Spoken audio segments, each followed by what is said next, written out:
Assalamualaikum warahmatullahi wabarakatuh.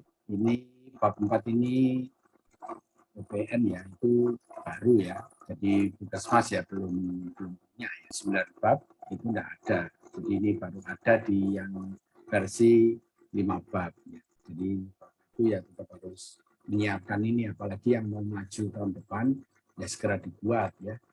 Saya perlu ingatkan lagi, misalnya ya, kalau Bapak Ibu nanti Puskesmas maju misalnya tahun 22 bulan Agustus misalnya gitu ya. Itu materi yang harus disiapkan bagaimana? Itu 1 tahun terakhir, yang dimaksud 1 tahun terakhir itu mulai dari Januari sampai Desember 21 gitu, ditambah Januari sampai Agustus 2002 gitu ya. Itu tolong diperhatikan. Jadi kalau yang mau maju tahun 2002 itu tetap yang tahun 2001 ini harus disiapkan penuh ya.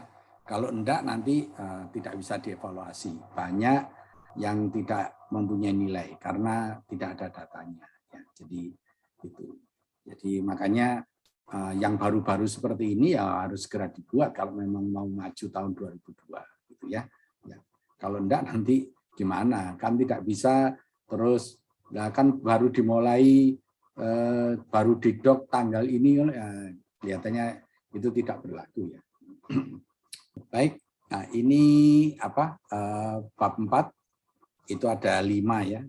Ada 5 penyakit yang apa itu harus disiapkan, yaitu pencegahan dan penurunan stunting ya, kemudian penurunan AGI-AKB ya, kemudian peningkatan cakupan imunisasi ya, penanggulangan TB dan pengendalian penyakit tidak menular ya. Nah, ini ada 5 ini.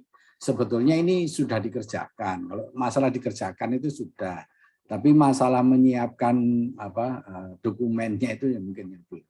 Jadi apa mengerjakan programnya ya, mengerjakan itu tetap PDCA ya.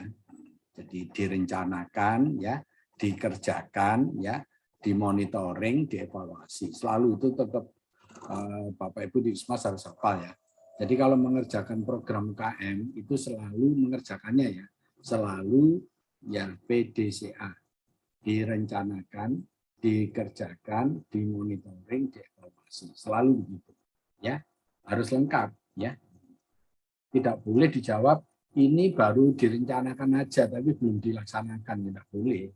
Tidak bisa dinilai namanya. Namanya siap akreditasi itu PDCA-nya harus sudah sampai selesai. Tidak boleh hanya dikerjakan separuh.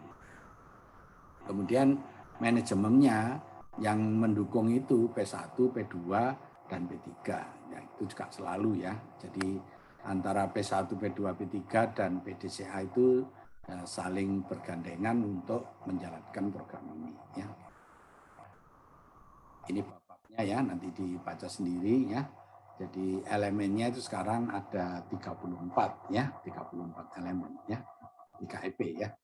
Baik, ini yang pertama ya, yang 41 ya. Jadi Puskesmas itu melaksanakan pencegahan penurunan stunting itu beserta pemantauan dan evaluasinya. Ya lebih lengkapnya ya PDCA ya, direncanakan ya, direncanakan, dikerjakan, dipantau, dievaluasi. Selalu gitu ya. PDCA. Jadi ini lebih tepat lagi ya. Pencegahan dan penurunan stunting itu direncanakan, dilaksanakan, dipantau, dievaluasi. Ya, itu namanya PDCA. Jadi sebetulnya yang gini-gini apa sudah Bapak Ibu kerjakan ya. Cuma saya perlu mengingatkan aja bahwa sekali lagi program UKM mengerjakannya PDCA. Ini tantangannya ya, karena masih banyak kasus-kasusnya tentang stunting ini, maka perlu dilakukan. Gimana stunting itu bisa dicegah, itu akan lebih baik ya. Nah ini pokok pikirannya. Penurunan stunting itu merupakan ya programnya pemerintah. Ya. Upayanya ini diharapkan terintegrasi ya, artinya bergabung dengan kegiatan-kegiatan yang lain ya. Dalam menjalankan program ini ya, seperti program-program yang lain, yaitu itu dilakukan upaya promotif preventif, yaitu kemudian cakupan intergensi gizi sensitif lintas sektor dan gizi spesifik, ya itu yang lintas program. Ya. Puskesmas melakukan pengukuran terhadap indikator-indikator kinerja, ya. Kemudian program pencegahan penurunan stunting, ya, dan hasilnya itu nanti diintegrasikan di RUK dan RPK, ya. Ini yang diminta di EP-nya, ya, ditetapkan indikator dan target kinerja stunting, ya, dan dicapai berapa itu dibuat oleh masing-masing puskesmas, ya. Kemudian membuat program tentang pencegahan dan penurunan stunting, ya.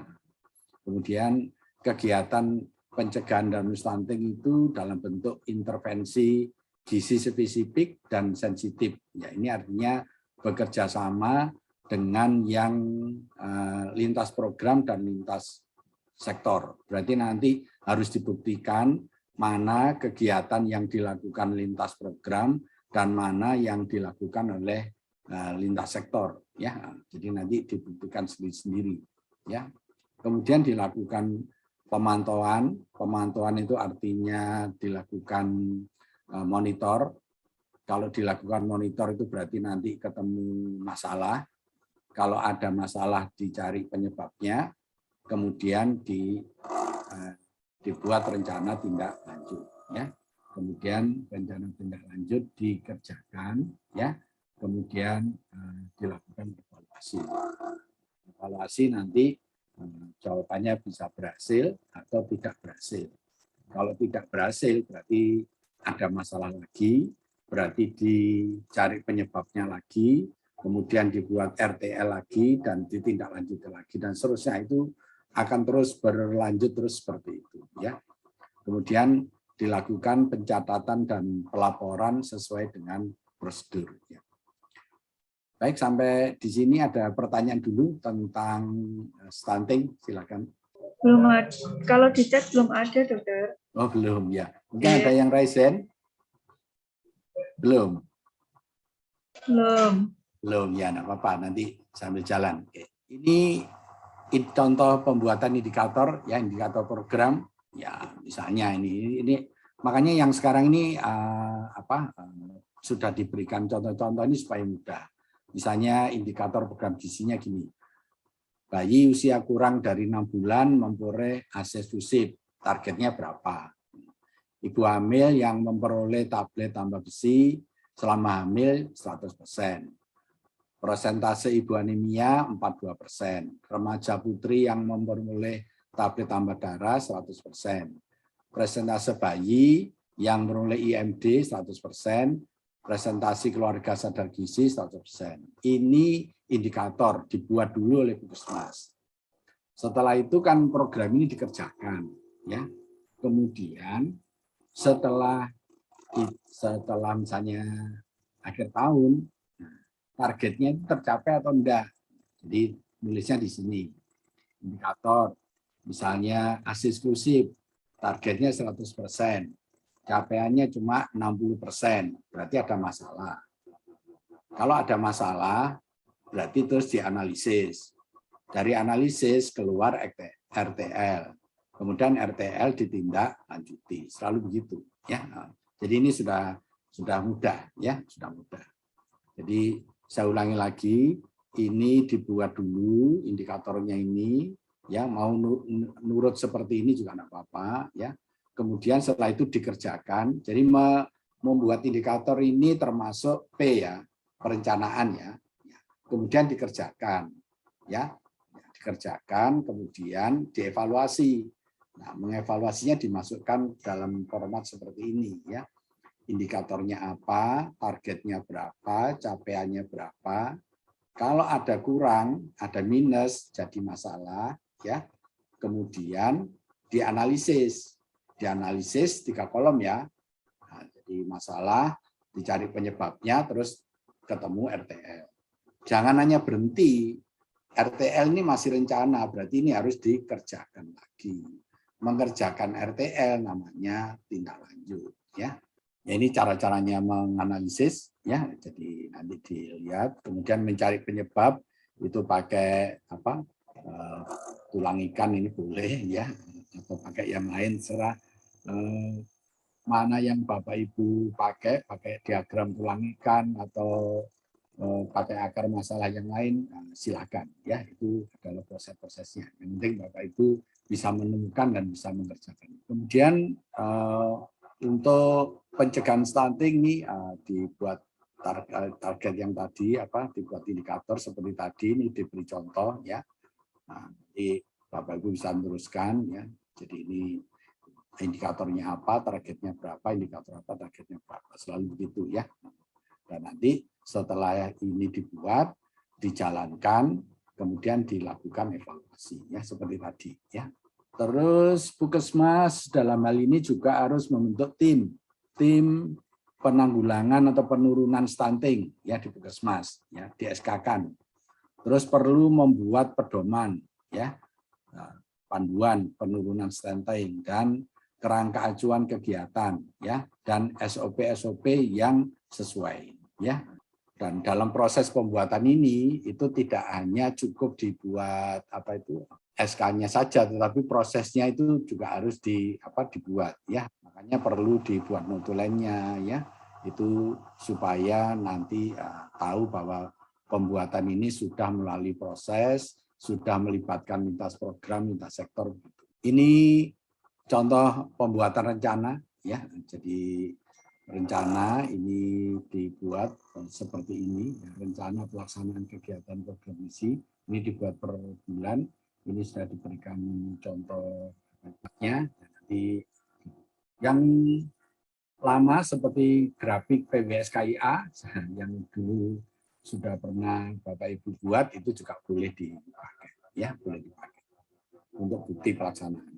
Ini SOP-nya ya, itu juga perlu dibuat ya, SOP-nya ya seperti dibuat seperti Bapak Ibu itu ya, tergantung programnya apa, SOP-nya dibuat. Jadi supaya dalam mengerjakan tentang stunting ini SOP-nya itu ada. Jadi mengerjakannya nanti biar sesuai dengan SOP, tidak